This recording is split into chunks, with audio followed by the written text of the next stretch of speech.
Let me see if I can change Santa Claus. What is that? Okay.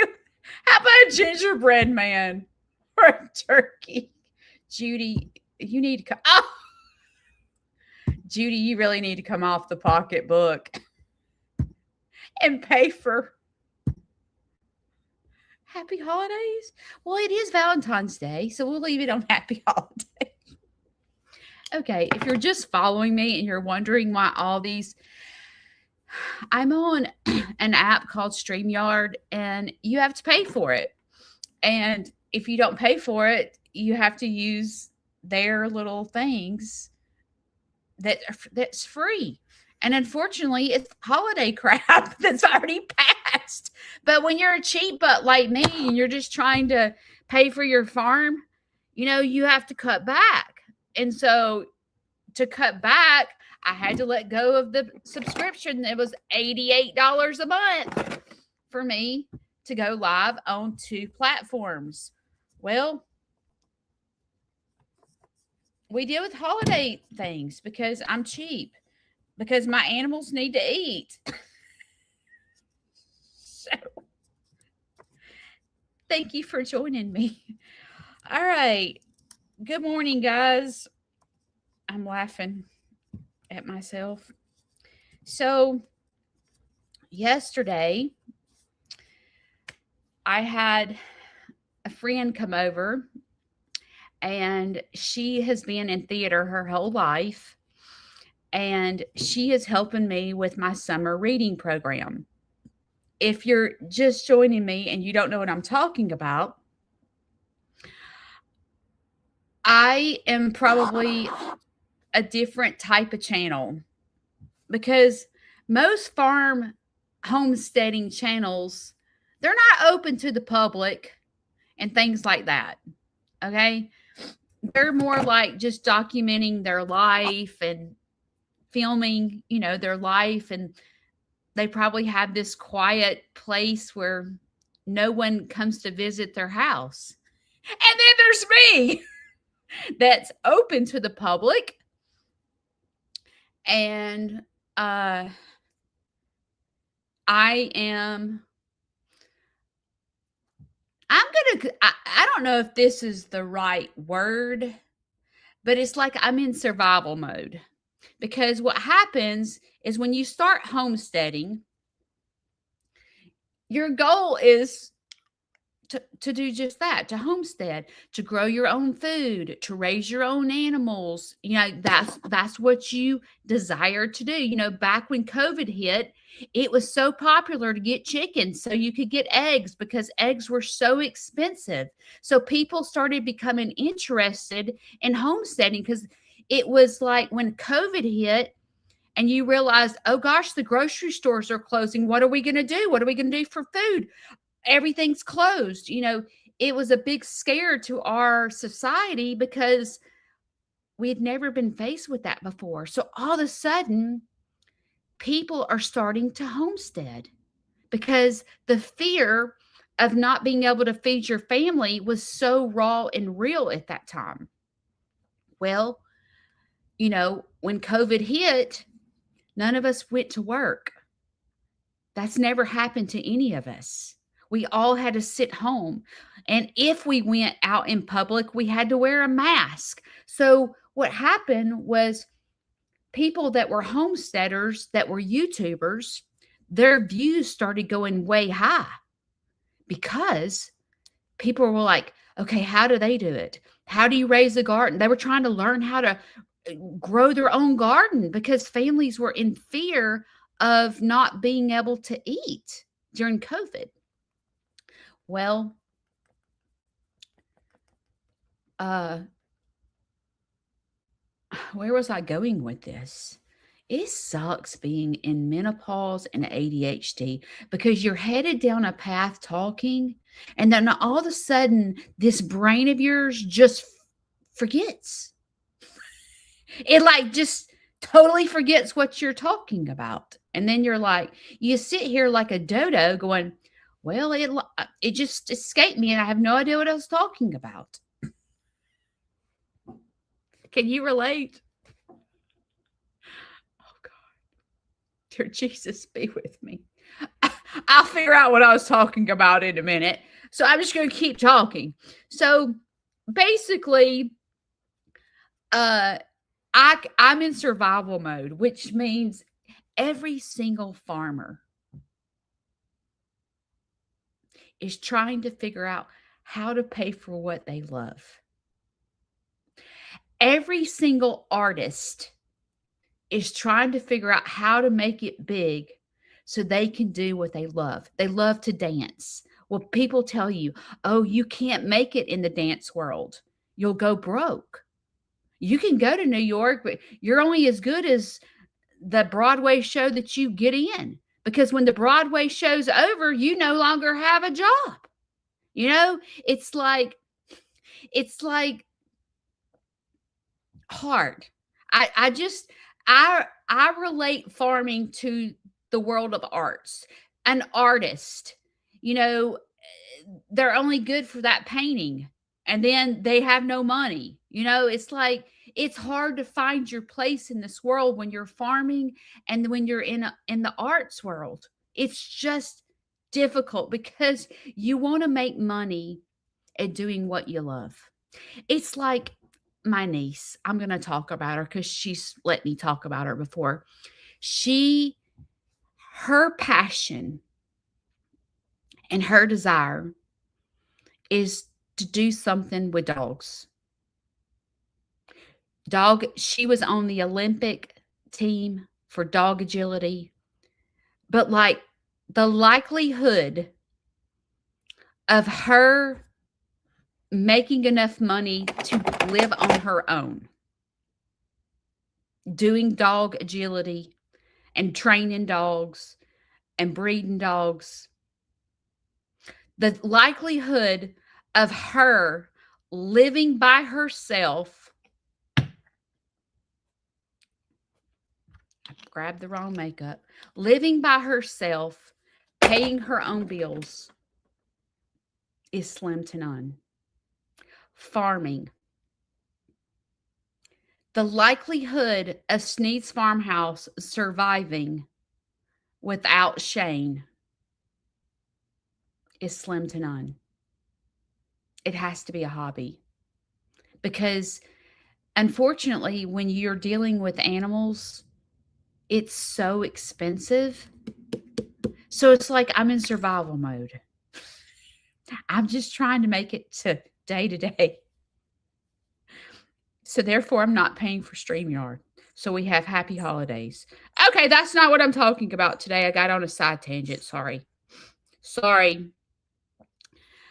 Today, I don't know why. I've talked about this before. So I don't know how long you've been following me, but I have talked about this before. But I was, I'm going to say 22 years old.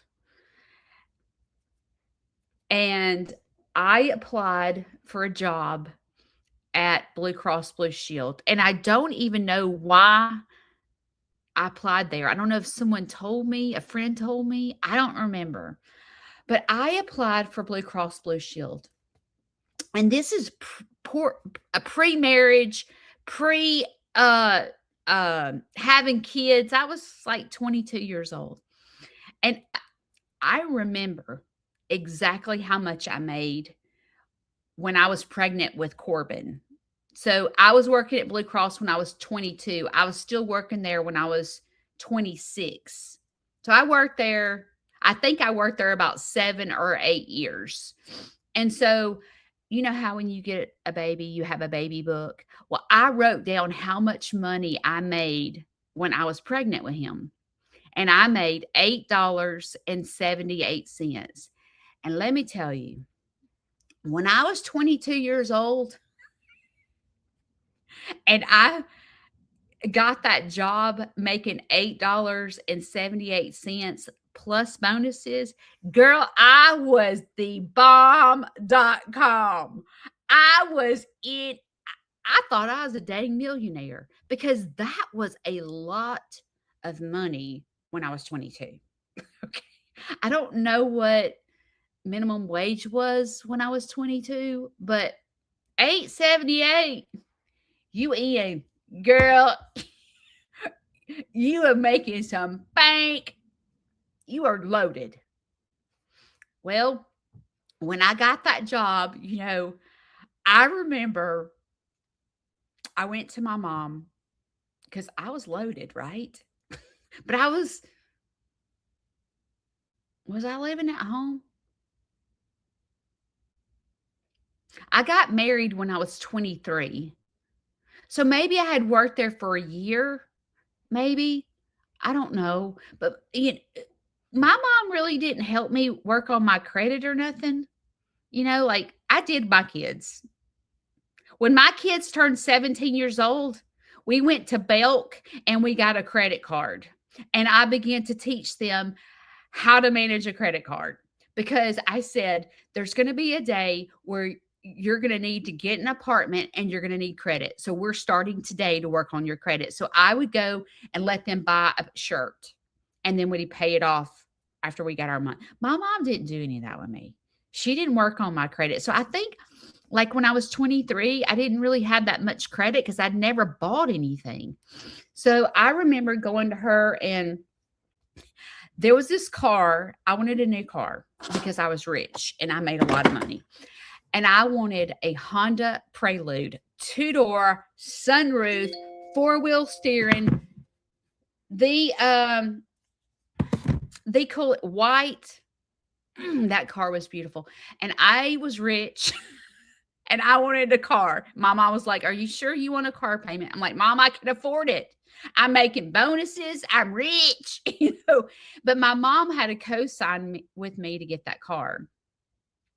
And I thought, red hair, long red hair with the sunroof open, with the windows down. I thought I was somebody. Okay, I did. Well, when I got that job, I worked in customer service. If you can imagine for just a minute the phone calls that you get when you work for Blue Cross Blue Shield in customer service, you get chewed out a lot. Why didn't you pay my bill? What's my cut? Well, being in customer service, it required you to have a headset. That's probably where my ear trouble started because you had one thing in your ear and you sat there in a cubicle all day long and took phone calls. And the way you got your bonuses was how many phone calls you took, the length of the phone call, because they wanted the phone call to be quick. So you had to be prompt. So that it was like how many phone calls you took, what was your call time, and then they called it idle, your idle time, meaning you were on the phone, but you were in idle and you were not accepting phone calls. You wanted your idle time to be low because they wanted you on the phone answering phone calls. Well, I remember the stress that I was under because there would be times let's just say it's lunchtime. You've been on the phone all day and you look over to the little thing that tells you how many calls are waiting. And it would be like, and you got to keep in mind, let's just say there were 50 to 60 people in the call center. And there would be hundreds of calls waiting. You're like, would these people please quit calling Blue Cross? Please, dear Jesus. And you had to answer the phone. "Thank you for calling Blue Cross Blue Shield. This is Judy. How can I help you?" Every single time you answer the phone. I don't remember what I said, but it was something like that. It was so stressful. And then when people would call, because you didn't just have customers calling, but you had providers calling. So you had doctors' offices and hospitals calling for benefits. It was the most stressful job I have ever had in my entire life. And I've had some stressful jobs. It was to the point where I was losing my hair. Okay.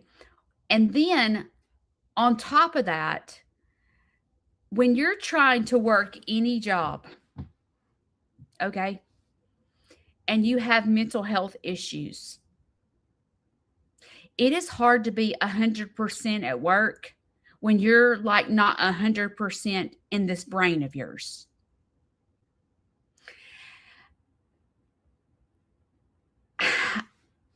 I'll just give you one scenario. When I was pregnant with Corbin, my oldest son, I worked there. I was the pregnant girl that threw up every day for 4 months. Okay. I was nauseated and could not stop. It was horrible. Horrible. And I can remember trying to work and answer phone calls, and I'd go, "Could you hold 1 minute?" I would have to put the caller on hold, go to the bathroom, and throw up, and then come back. Okay, and part of our bonus was how long we left the call on hold. Okay, they didn't want us to keep the caller on hold for a while. Okay, I would put her on hold. I would have to go to the bathroom and get sick and then come back and go, "I'm sorry I kept you on hold." And I had not done any research to find the benefits because I was in the bathroom vomiting my head off. And I couldn't get bonus pay because I had the caller on the hold too long. It was horrible. Then, your doctor puts you on Phenergan or whatever, the nausea medicine, and then you're over there you're over there like almost falling asleep because the medicine has you sleepy. It was horrible. Well, prior to being pregnant, y'all know that I have mental health issues. Okay. So, me trying to keep this job. Now, at this point, I was married. I didn't have kids. I was married to my first husband. We didn't have kids, but we had a mortgage payment. And remember, I have a car payment. Okay. Well, I remember I was struggling mentally. And if you don't have a mental health problem, you may not understand this, but just go with me. I had a hard time going to work. I was so mentally drained that it took all I had. It took all the strength that I had to wake myself up, get in the shower, and get ready for work and put that dang headset on my head and talk for 8 hours a day when I'm not mentally stable. But I had a mortgage payment and a car payment. And I was doing the very best I could do to make it. But there were so many times I had to call in sick all the time. And I did have sick leave. But by this time I had worked at Blue Cross, let's just say 4 years. So I had built up some vacation time. I was mentally sick.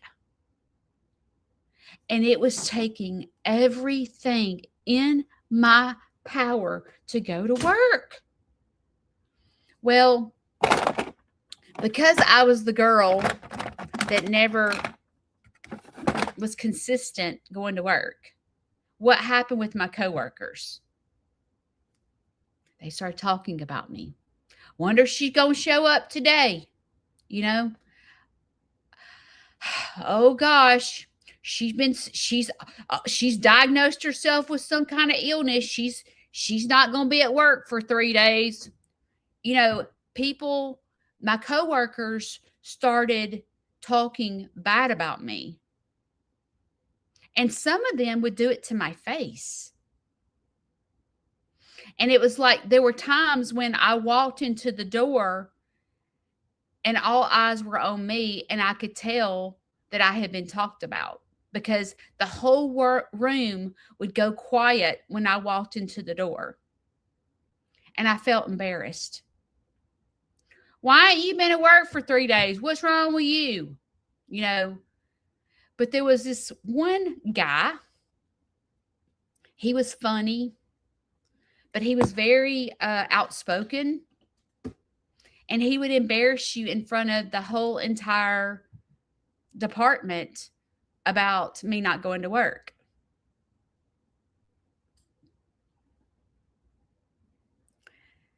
And I, at this point, knew that I had depression, but I had no tools in my pocket. I'm a young girl. I don't really know what's wrong with me. I just know I don't feel good. And I know that I'm having trouble getting to work. But when you're a young girl, you don't say, I'm struggling.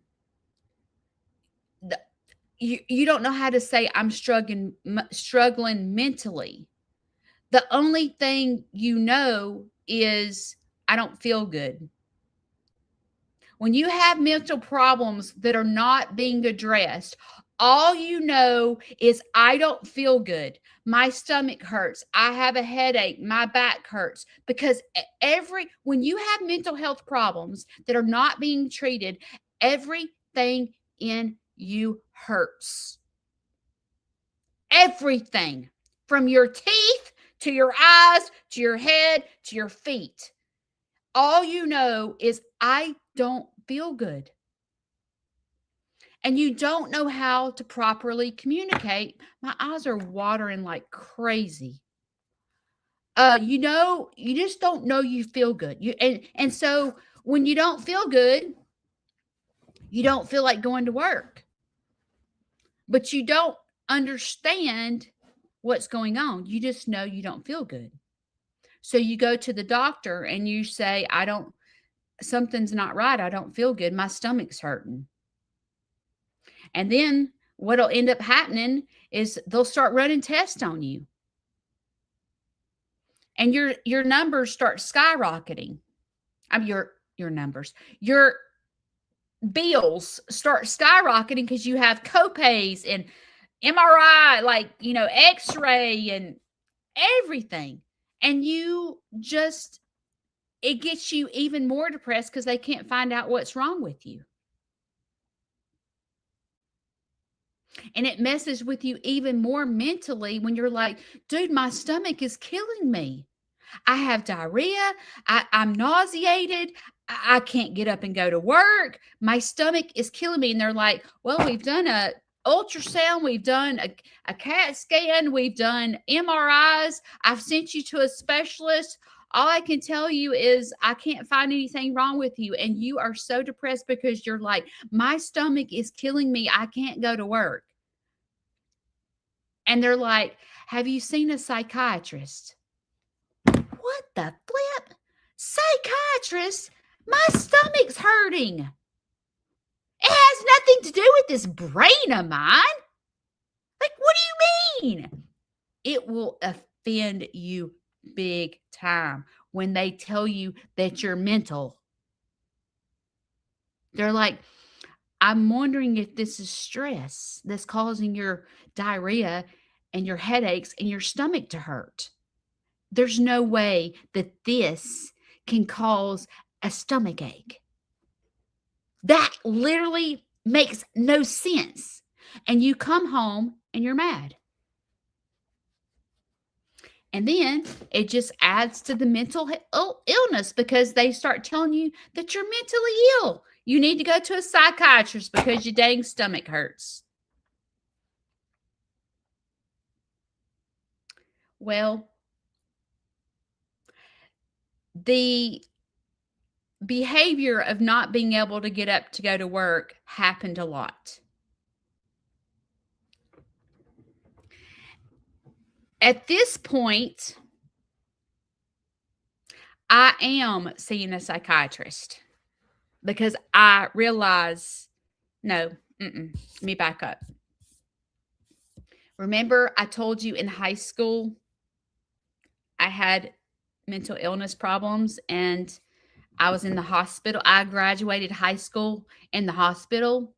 I don't want to get into that story, but I I knew that there was some things not right. I'm aware. Like I'm not dumb. I at this point in life, I do know that I have depression. But I knew I was having a hard time getting to work. And I remember going to the doctor and I'm like, I don't know what to do. I can't go to work. I don't know what to do. Like people are making fun of me. I can't go to work. I don't feel good. And I remember the first time I went on medical leave. And my doctor said, we're going to go on medical leave and get you some help. And I'm in my 20s, right? It was the best thing that ever happened to me because I didn't have to worry about being made fun of for not going into work. I didn't have to worry about the stress of answering phone calls. I could just lay in the bed and relax my brain, and my stomach would get better. It would. But see, what happened is I would only, let's just say, be on medical leave for a week or two. And it wasn't fixing my problems. And then the second I would get off medical leave, you got to go back to work. Why? Where have you been? Did you have surgery? You've been gone for 2 weeks. Well, the last thing you want to do is walk in and go, no, I've been on medical leave because I'm mentally ill. And y'all make me sick, making fun of me for not coming to work. Just to let you know. They would have made fun of me even more if I would have said that. Because then she's mental. Oh, she's having a mental breakdown. She's going to have to go on medical leave for 2 weeks. She's having a total mental breakdown. Cuckoo for Cocoa Puffs. Like that's what would have happened because people don't understand mental health problems. So I would do good for a while. And it was crazy because like I would be a rock star. I would win awards for having the best phone calls. Like I would have no idle time, no hold time. The person that answered the most phone calls, I would be the freaking rock star of the department. And then I'd crash. And then I couldn't go to work. And then it got to the point where I had no vacation time and I had no sick time, but I couldn't go to work. So then I end up, let's just say, calling in sick, and then I wasn't getting paid.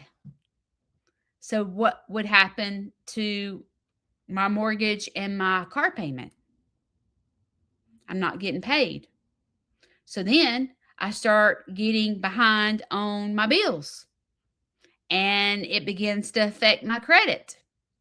And then the next thing you know, let's just say 3 months late on my car payment, and they're calling me at work telling me they're going to repossess my car. I'm mental. I'm having trouble going to work. I am like drowning. It's not getting better. It's getting worse. So then I go to counseling and I'm like, I don't know what to do. They're fixing to repossess my car. How am I going to get to work? Now what am I going to do? And I'd have to go on medical leave because I would be so mentally drained that I couldn't function. And again, my coworkers were making fun of me.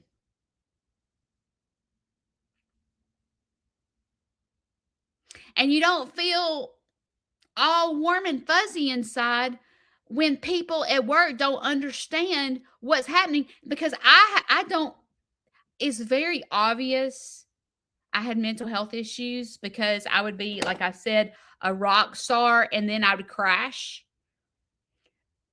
but I never said it out loud. I remember one day, now my boss didn't even know what was going on because I was embarrassed. Because when you have mental health issues, it's embarrassing. People understand diabetes, people understand being pregnant, being sick, people understand having cancer and being sick, but people don't understand mental health. Okay? It's a whole different ball game when it's mental health. So I was scared to tell my boss that I was having trouble mentally because I was afraid of getting fired.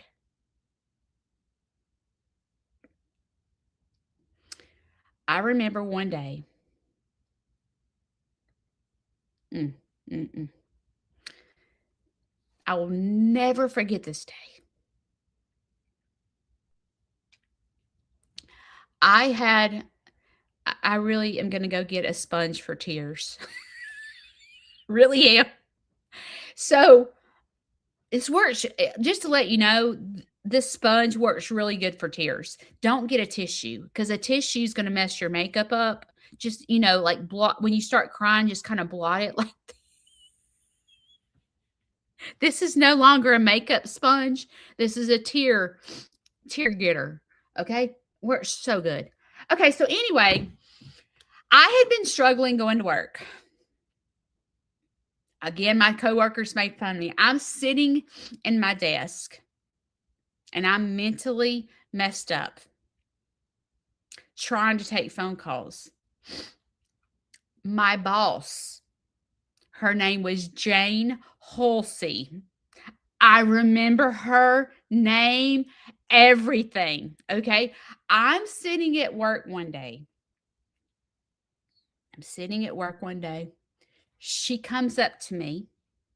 Okay. We're in cubicles because we're in customer service.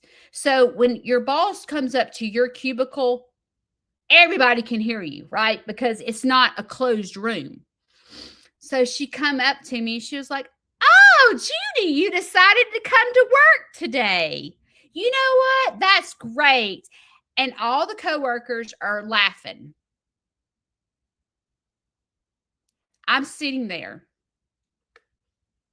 and I'm trying to hold back the tears. And she goes, "You know what?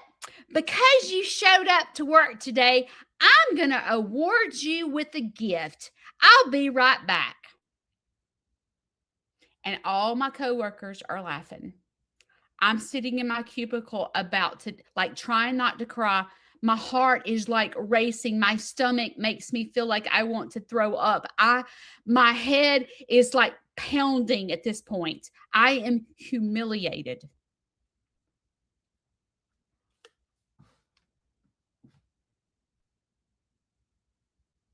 Humiliated.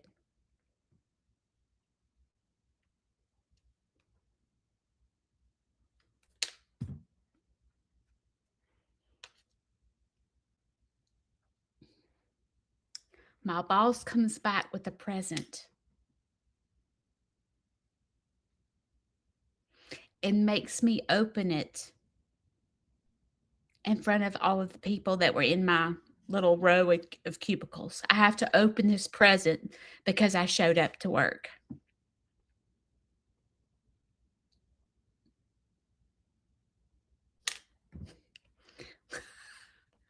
I bust out in tears, like almost to the point where I'm hyperventilating.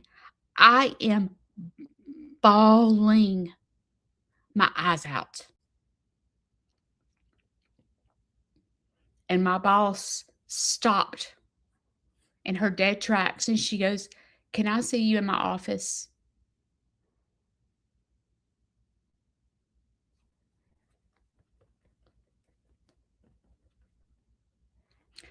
I have to get up, crying, hyperventilating basically, walk to her office. She goes, "I'm sorry."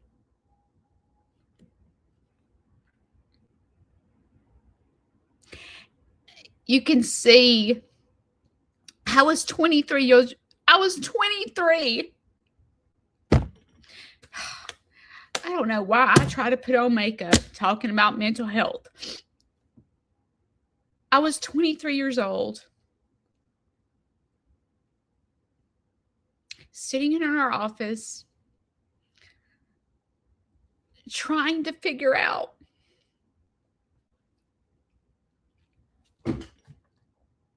how to keep my head above water.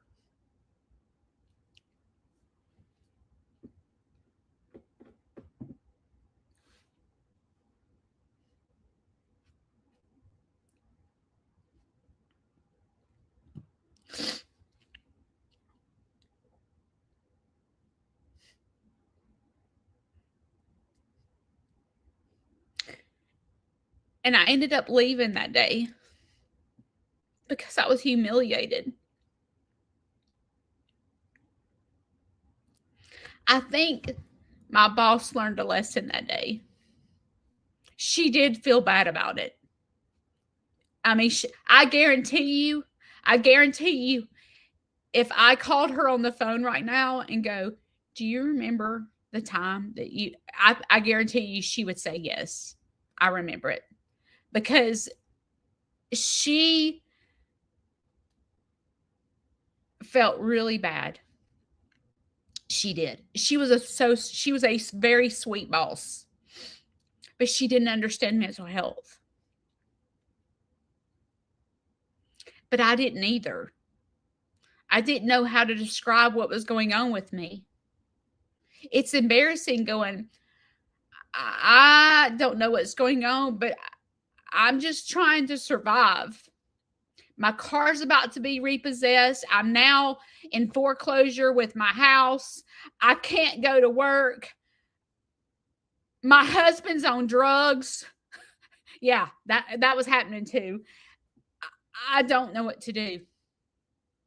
I mentally I can't do this. I don't know what to do. Do I just quit my job and let everything go and be homeless? That's probably where my homeless fear comes from.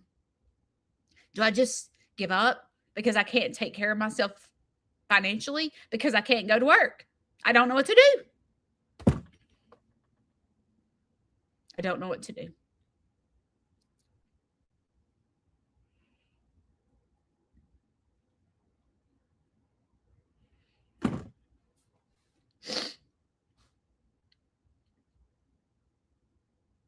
Trying to work when you're mentally ill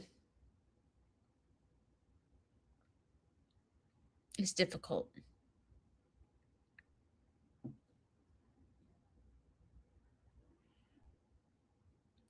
And I was in survivalship basically my whole life. I would do really good. I would win these big awards, top salesman, top everything, and I would be a rock star and then I would crash.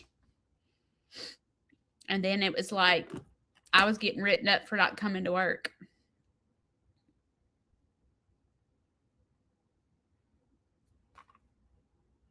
What do you do?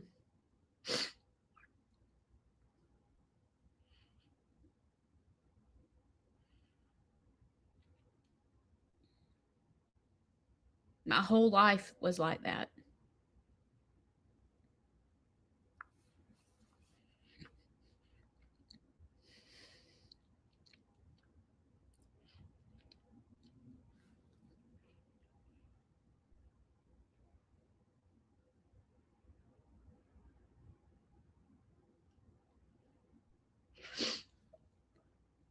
I was just trying to survive. And I didn't understand it myself. And my mom didn't know what to do with me. My dad didn't know what to do with me. Nobody knew what to do with me.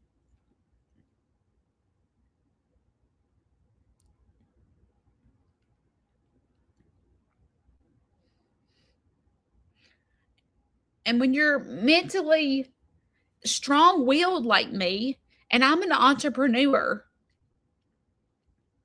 I'm such an entrepreneur, but I can't maintain it.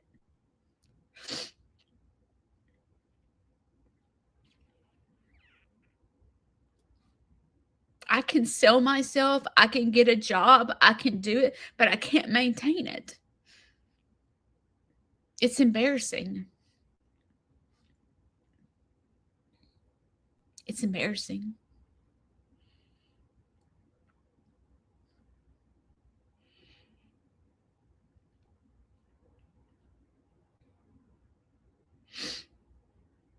I remember one time that this was, I'm going to say 2008, maybe. I was a manager of Verizon Wireless at a store. And I opened the store. It was a new store. And uh, it just wasn't for me. It just was not for me. And I started looking for another job. Well, my father was in sales. My father owned his own business. Uh, both of my parents were very driven with a job. My mom was an accountant, did well. My dad owned his own business. They were just really driven financially. And so I applied for this job. My dad, when he tells his testimony about going into sales, his testimony is, I went and did a Dale Carnegie class and it changed my life. I don't know if you know what Dale Carnegie is. It's a training program. And it's pretty popular, or it used to be. I don't think it is anymore, but it used to be very, very, very popular. And so I saw they were hiring. And I was like, oh my gosh, my dad speaks highly of Dale Carnegie. Like, he'd be so proud of me if I worked there. And so I applied for the job. Long story short, I got the job. And I couldn't wait to tell Dad that I worked for Dale Carnegie because he loved Dale Carnegie. And so this manager, she was actually like Dale Carnegie has like, I guess it's a franchise. I don't really know. It's a franchise because she owned the one that was over Alabama. And she loved her some Judy. Okay. Like, I aced that interview. She was so excited to have me on board. Like, she made me feel so special. As a matter of fact, y'all, she sent me flowers to my job congratulating me on getting the position. And she wrote me this note, how excited she was to have me on board. She built my ego and like she built me up. She made me feel as though I was the most special employee that was fixing to get hired for this job. I felt great. I felt so good. And I get the job. And y'all know how this is going to go, right? Like, uh, you know, you don't, when you go to interview, you don't ever say, well, look, I'm mentally ill and sometimes I have a hard time getting to work. You know what I'm saying? Like, you don't say that, right? You give them all the positives, right? So she built me up so much. I thought, I think I'm going to be okay because, like, she really loves me. And I think we're going to get along really good. And I think I'm really going to like this because it's a job where I'm not sitting in an office. Like, I'm getting out in the community and I communicate really well with people and people really do like me. And so, like, I really think I'm going to be good at this job. Well, I was not used to cold calling. Okay. Cold calling is when you just walk into a business cold turkey. They don't know you're coming and try to sell them. That ain't easy, okay? Well, I when you have mental health, it don't go away, right? Like it doesn't go away. You just have to learn to deal with it. Well, at this point in my life, I mean, I do have kids at this point, right? But at this point in my life, I'm like, I have no tools in my pocket. Okay. I don't know how to deal with my mental health. And my same old crap starts happening. Can't go to work, can't function. And then I remember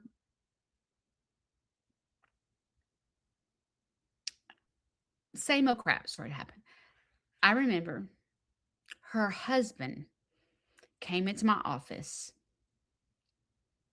and fired me. But this is how he did it. He didn't really fire me. He made me quit, which I thought was odd. I don't know if it had to do with unemployment or he thought I was going to sue him. I don't know. But he literally made me write a resignation, but I was fired. What does someone do that's mentally ill that can't keep a job, but can get high paying jobs? Because I'm so smart and such an entrepreneur. But what does someone do that can't maintain it?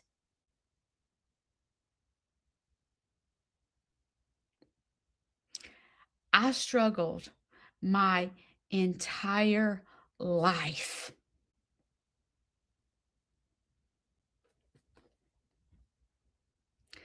My entire life was hell when I worked.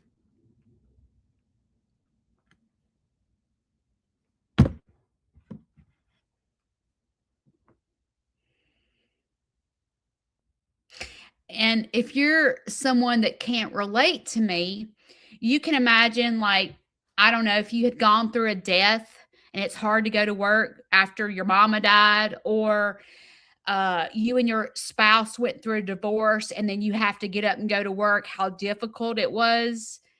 Maybe you've been through something like that where you had to force yourself to go to work and your whole world was crumbling right in front of you, but you had to get up and go to work. Okay, mom's dead. I got to go to work. Like, it was horrible.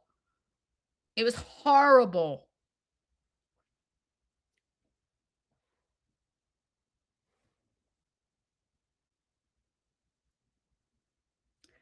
What changed my life?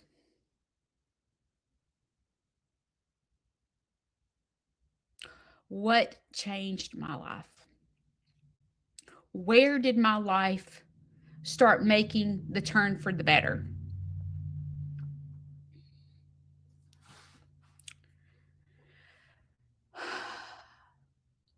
Because I have been in counseling my whole entire life, because I told you that it started in high school.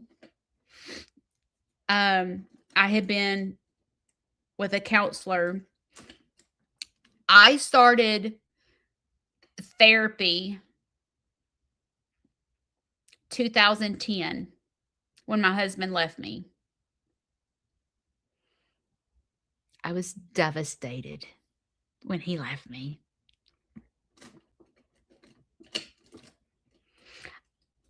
I, at this point, had been through the death of my mother and the death of my father.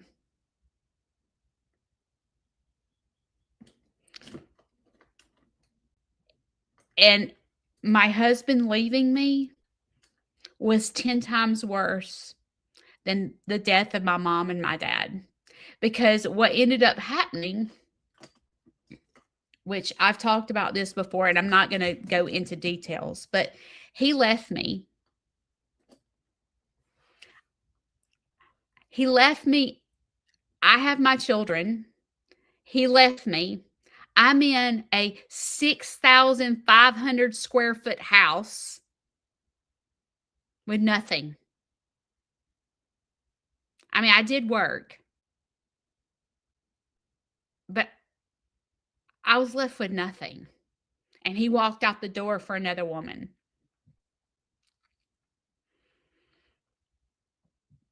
And long story short, him and his mistress had me fired from my job. So here I am by myself with 2 children, no job, in a house by myself, going, what the heck am I going to do? Talking about rock bottom, I hit rock bottom when he left me. Because at that point, I was by myself.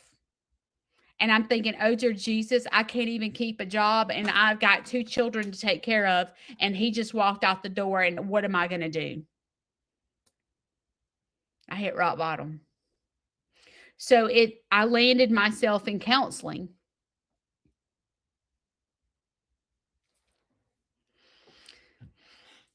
Well, I said, what am I going to do to take care of my kids? What am I going to do? Got on an airplane and flew to California for rehab. I had to take care of my kids. I'm at rock bottom. When you're at rock bottom, you'll do whatever they tell you to do to get better. Whatever they tell you to do, you're going to do because you're in survival mode to take care of your children. Whatever I have to do to take care of my kids, I will do. Just tell me what to do. And my therapy started. I got home from California and my doctor said, I'm on medical leave at this point because I worked, but I'm on medical leave. And my doctor said, Judy, you're coming to me 3 days a week until I say no more. I'm like, how am I going to work and come to counseling 3 days a week? She said, you're going to stay on medical leave. I'm scared to death. But I'm at rock bottom. So me and her made a financial plan.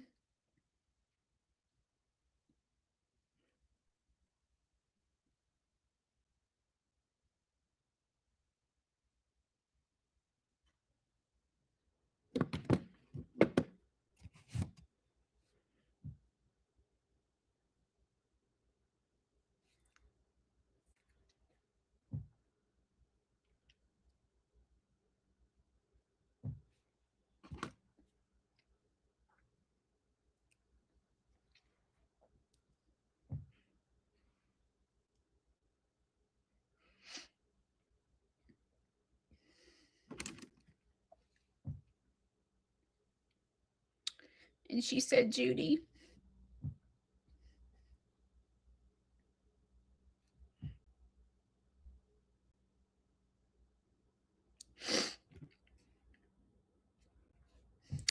I think you need to file for disability.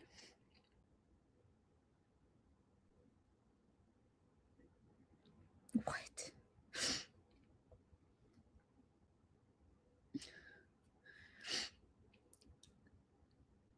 I'm being real and honest. I made over $100,000 a year. And when she told me that I needed to file for disability, I was like, how am I going to afford it? I've got 2 children to take care of, and I got to take care of myself. I don't know if I can do this. And I remember being so scared. I was so scared.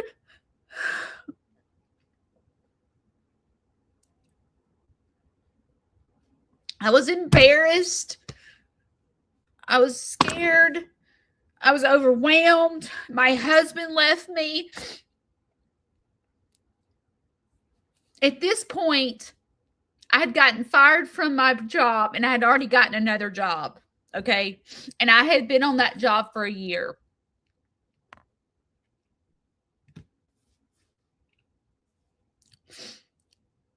If it was not for my counselor, I probably wouldn't be here today to tell you this story. But I tell you this story to give you hope. Because when I tell you I was at rock bottom, I was at rock bottom. My husband took me off his insurance without us being divorced. When I tell you I was at rock bottom, I was at rock bottom.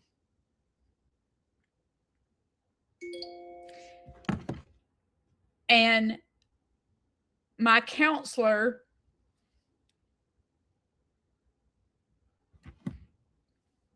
held my hand the whole way. What kept me alive? My children.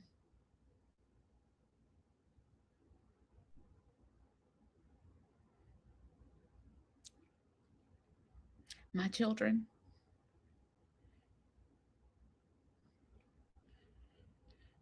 That's why I fought. I said, I got to get better. If I don't get better, my kids are not going to have a mom.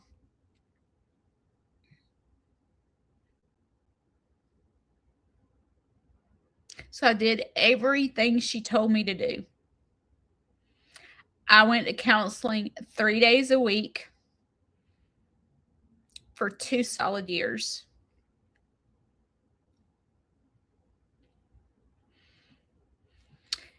When my husband divorced, when we got a divorce, I moved into an apartment. We had basic stuff, but I made it. There were times when we ate bologna sandwiches. I don't even think my son knew we were broke as crap, but I did it. I did it. I did it.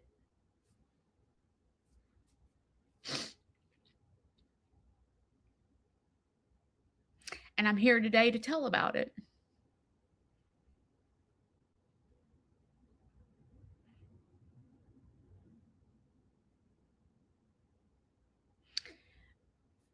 Even though things are like 100% better today than they used to be, the moment that I quit work and started working on my mental health, I started getting better and better and better. I started gaining confidence. I started learning how much strength I had. The yo-yoing stopped because I was no longer embarrassed about not being able to go to work. The hospitalization stopped.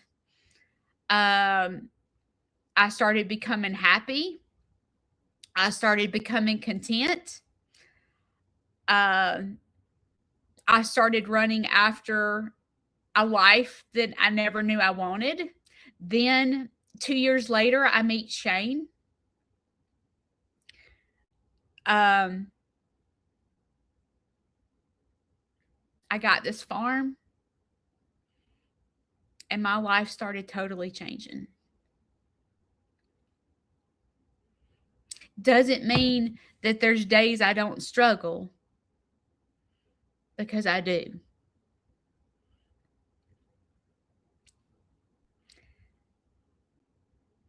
But where y'all see the Superman come in on my videos, it was almost like Superman came for me.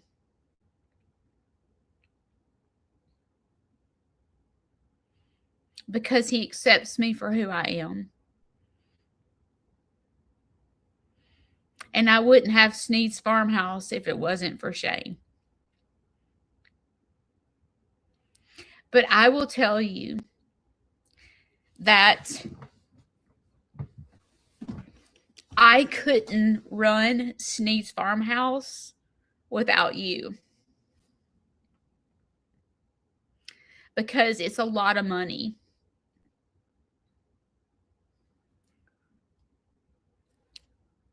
This past week, I got my, I guess you say 1099s or whatever in the mail. And I got it 1099s from YouTube and Facebook. And I sat there and looked at my 1099s and I was like, I didn't do this. I never wanted a farm. I never wanted to do social media. I kind of got talked into it. I'm not even getting ready.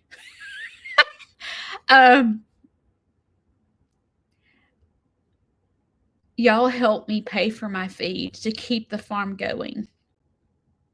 And in return, that keeps me going.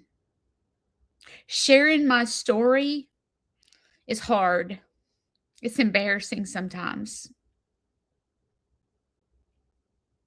But it's the truth. I'm not a channel to pretend. I'm raw and real. I'm a real person. And so many people that follow me might have mental health. Maybe their stomach hurts and they can't find a diagnosis and they're telling them they're mental. I share my story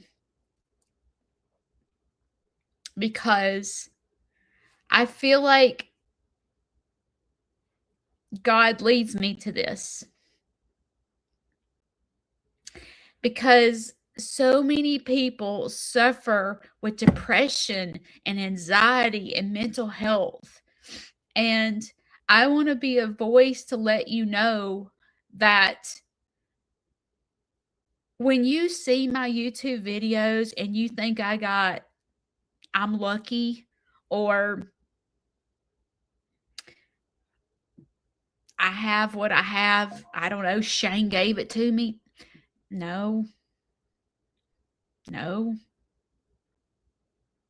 Mm-mm.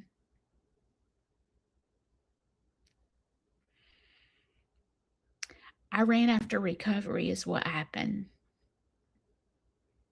I hit rock bottom and said, my life, it's either going to sink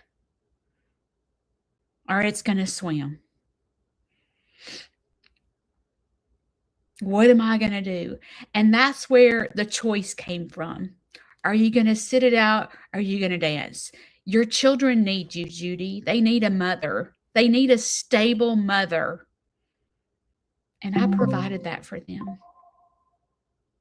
I worked, my ass off to get to where I am today. It did not come naturally. But I had a counselor that held my hand through the entire journey, and she's with me to this day.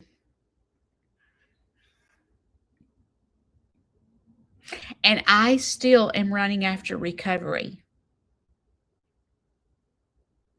I've never given up. And when you want to change when you're sick of yourself, okay, when you're sick of you and you look in the mirror and you hate everything about yourself, you'll change your life too. But you have that choice. Sitting it out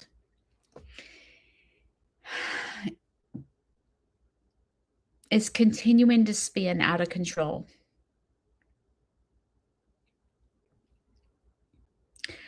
But you have the power to change that.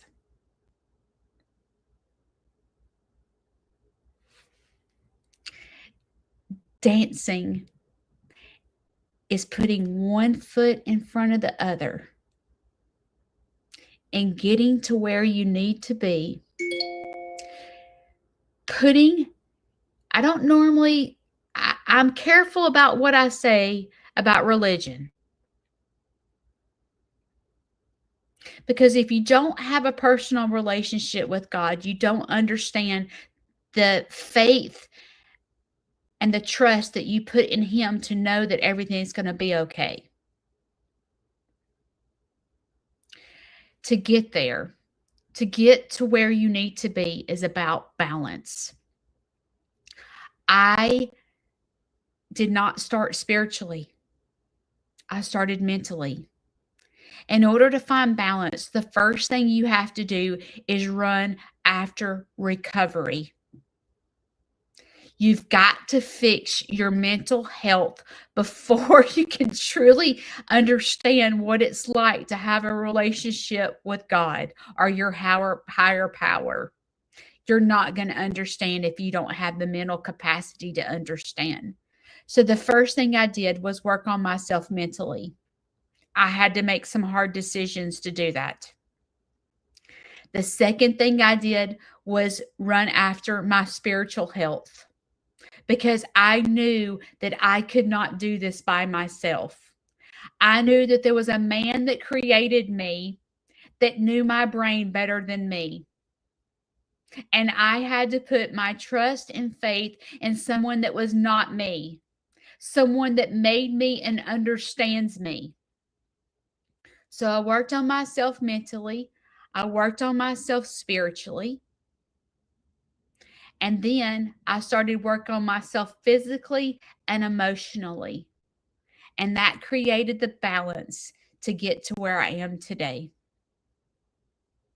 And it was not an easy journey, and it was not a quick journey. It's a long journey.